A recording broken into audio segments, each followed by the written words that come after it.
हमने previous part में पढ़ा था, हम 10th क्लास का भी कोर्स पढ़ रहे हैं, तो हमने प्रीवियस पार्ट में फर्स्ट चैप्टर को पढ़ा था वास्तविक संख्याओं के बारे में। तो आप भी कंफ्यूज होंगे कि आखिर भाई ये संख्या लिखे हैं, तो बात सही है, संख्या लिखे हैं हम। तो जो छात्र थे तो उनका एक यक्ष प्रश्न आया कि आखिर भाई ये वास्तविक संख्या है, काल्पनिक संख्या है, अपरिमेय परिमेय संख्या है। ये तो हम जानते हैं कि वास्तविक संख्याओं का पार्ट है अपरिमेय और परिमेय।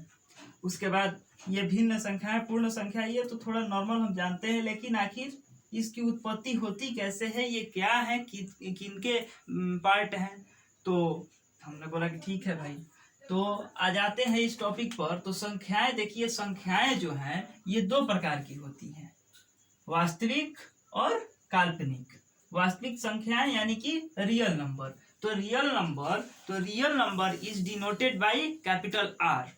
कैपिटल आर से हम वास्तविक संख्याओं को निरूपित करते हैं, और काल्पनिक संख्याएं जो है इमेजिनरी नंबर, जो काल्पनिक संख्या है इमेजिनरी नंबर, इन्हें हम आई द्वारा सूचित करते हैं, यानी कि imaginary number is denoted by small I.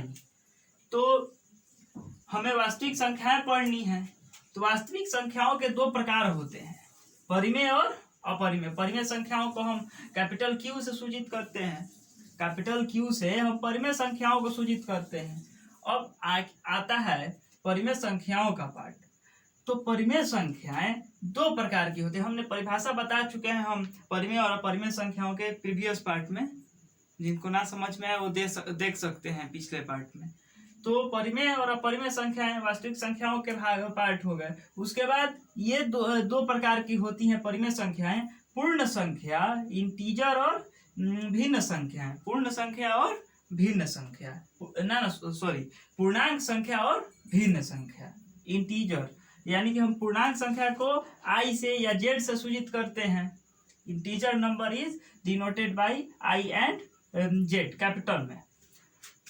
तो अभिन्न संख्या जैसे मान लीजिए कि 4/5 हो गया, 2/3 हो गया, 1/2 हो गया, ये सब भिन्न संख्याएं हैं। और पूर्णांक संख्याएं जो पूरा 1 2 3 4 -1 -2 0, ये सब पूर्णांक संख्याओं के अंतर्गत आते हैं। तो पूर्णांक संख्याएं तीन प्रकार की होती हैं।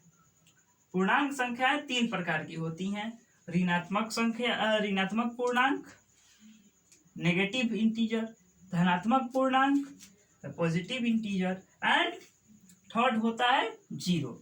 जीरो ना तो ऋणात्मक पूर्णांक है और ना ही धनात्मक पूर्णांक है, लेकिन पूर्णांक है। तो